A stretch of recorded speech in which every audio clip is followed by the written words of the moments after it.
Good morning.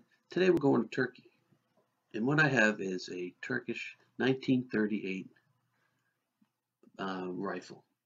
It's in the Mauser form. 1938 is kind of a misnomer for putting that on the date of a rifle. They actually refer to a type of rifle that was made between 1938 and 1945, when they were being imported into the United States or wherever the importers needed to put a name on them. So they called that whole class of rifle a 1938. Some of the rifles were made in Turkey, and some of them were put together in Turkey, where they would take parts from other guns and they would put them together to make the rifles. Turkey was neutral during the war, and both sides wanted them to fight for them, obviously, but they held their ground and they decided they didn't want to get involved in World War II. So when the Germans, for instance, would come running from Russia and running from the Balkans, and they'd come to Turkey, they would have to give up their weapons, and those weapons would automatically be incorporated into the Turkish arsenal. So that way, there they had some guns. So what I have here is this is the Turkish 1938. You can see that it's got a butt plate like the rest, metal butt plate. It's got the swivels, and it's got this hole. The hole goes through all the way through to both sides. We'll talk about that, and I'll show you what that hole's for. It's got the Mauser action, five round. You can use a loading clip on it. It's got the safety, just the same as the other Mausers. It's got the sight, and the sight goes up to 2,000 yards. And same as the others. It's got the front band. It's got the rear band. The front band has the lug on it for the bayonet, cleaning rod, and it's got the front sight. The thing that's different about this is you can see where it's nice and smooth here, and the reason is what they've done is they've milled the barrel down to a point where they can put the front sight on it, so it's nice and smooth here, and then it drops off. So this is actually narrower at the end than it is here in this. So one of the things that they have is the ring on the front is beautiful, and that's one of the things that I really like about this rifle, because it tells you what it's all about. Now I'm hoping that you can see this. I think you can. If not, I'm going to post a picture of it anyway. But up at the top it says TC, and that's the Republic of Turkey. It has a little Arab crest right there. It has ASFA, which is a military factory for rifles. That's what that's all about. Underneath it says Ankara, which is the capital of Turkey.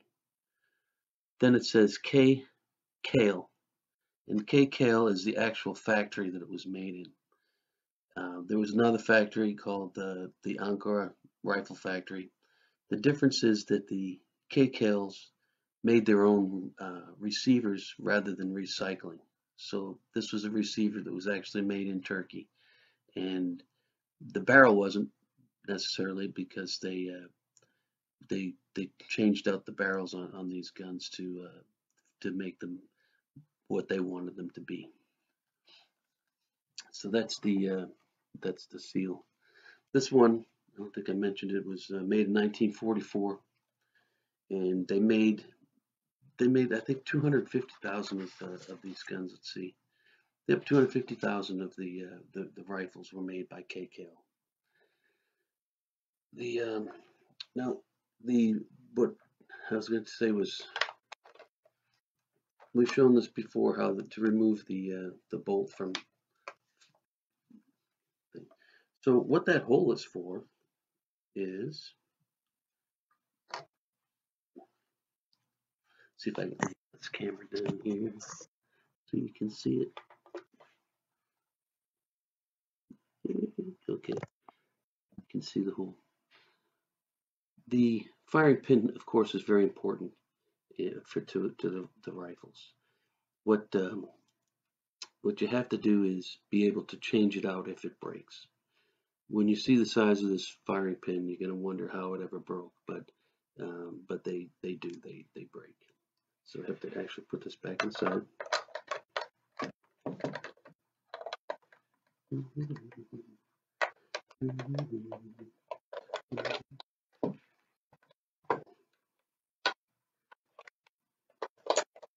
Put that at the neutral position. You can still see it okay.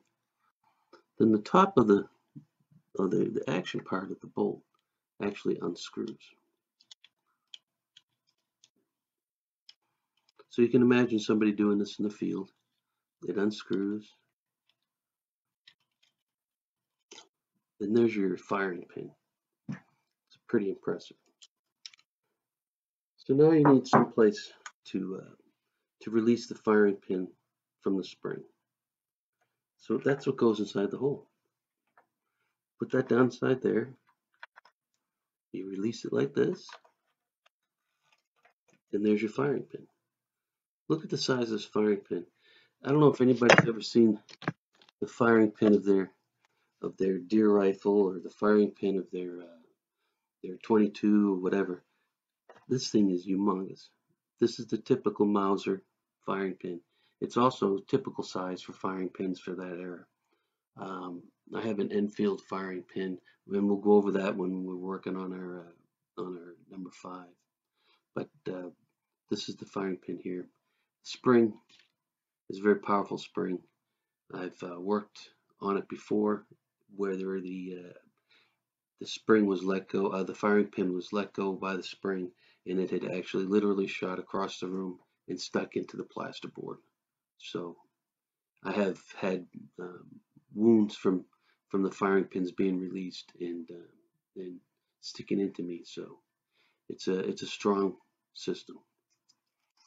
So then when you're ready, you line everything back up.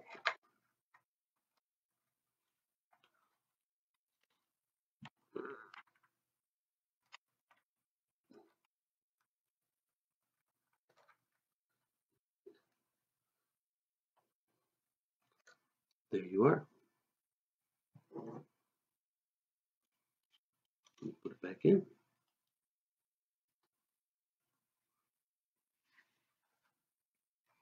Screw it back.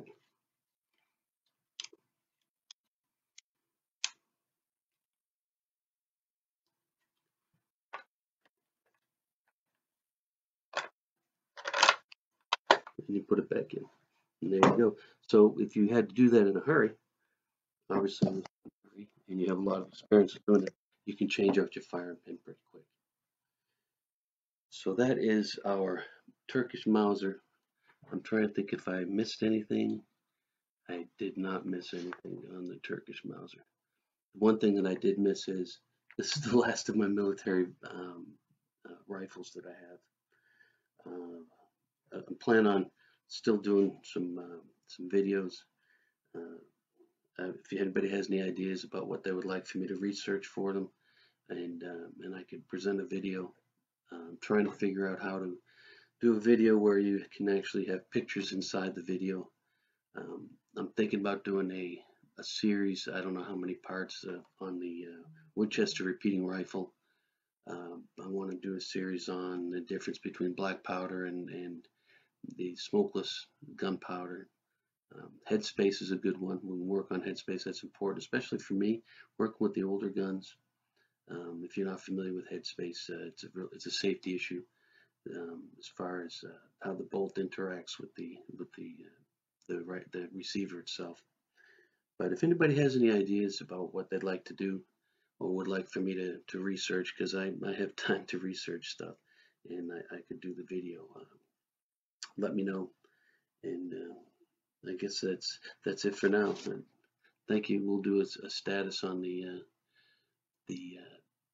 project Jungle Carbine here in a few. I'll get that together. There's a couple of little things going on that are kind of interesting.